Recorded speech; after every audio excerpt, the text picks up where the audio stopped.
23. The Lord is my shepherd, I shall not be in want. He makes me lie down in green pastures. He leads me beside still waters. He restores my soul. He guides me in paths of righteousness for his name's sake. Even though I walk through the valley of the shadow of death, I shall fear no evil. For you are with me. A rod and your staff comfort me.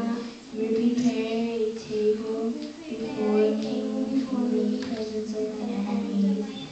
You anoint my head with oil, my cup overflows.